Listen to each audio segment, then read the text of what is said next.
attitude in the White House seemed to be, if in the wake of Vietnam I can no longer send in the Marines, then I will send in the CIA.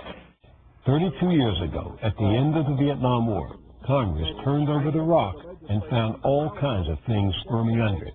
Lethal activities from electric pistols and poison pellets to mafia connections and drug experiments, as well as illicit acts by the executive branch, ranging from secret attempts by the CIA to subvert foreign democracies to unlawful domestic spying under such code names as Chaos, Cable Splicer, Garden Plot, and Leprechaun. The Select Senate Committee, headed by Frank Church, found no mailbox, no college campus, no telephone had been saved. Testers means telephone surveillance.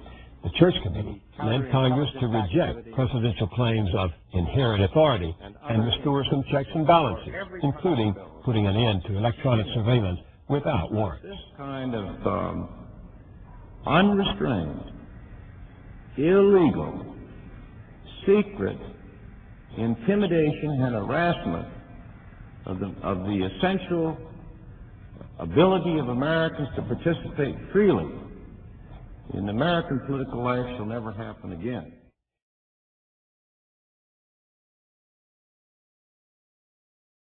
And has asked me to follow the President's assertion of executive privilege. I was a deputy assistant to the President. I was a commissioned officer. I took an oath, and I take that oath to the President very seriously. No, the oath says that you take an oath to uphold and protect the Constitution of the United States. That is your paramount duty. I know the President refers to the government as being his government. It's not. It's the government of the people of America.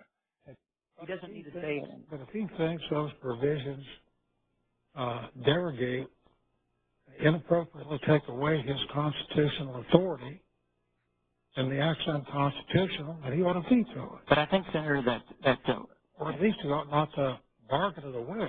There may be a feeling that, of course, the act may be totally constitutional, depending on its application. And the President wants to ensure that he wants to give direction to the executive branch as to what he thinks would be a constitutional application. And, of course, quite frankly, the President, knowing how much work is involved in getting legislation passed, particularly pieces of legislation like the reauthorization of the Patriot Act, I mean, the last thing he wants to do is veto all that hard work if he doesn't need to. And you know, presidents of both parties have taken this approach. Tell us in the negotiations that he's not going to agree to the oversight. And well, we can decide whether to give him more power. He can't get the power unless Congress gives it to him. Senator, I don't know. He doesn't have inherent constitutional authority to take power that's not granted by Congress. Unless it's granted by the Constitution. Well, if he wants specific law enforcement authority, there has to be an express grant by Congress.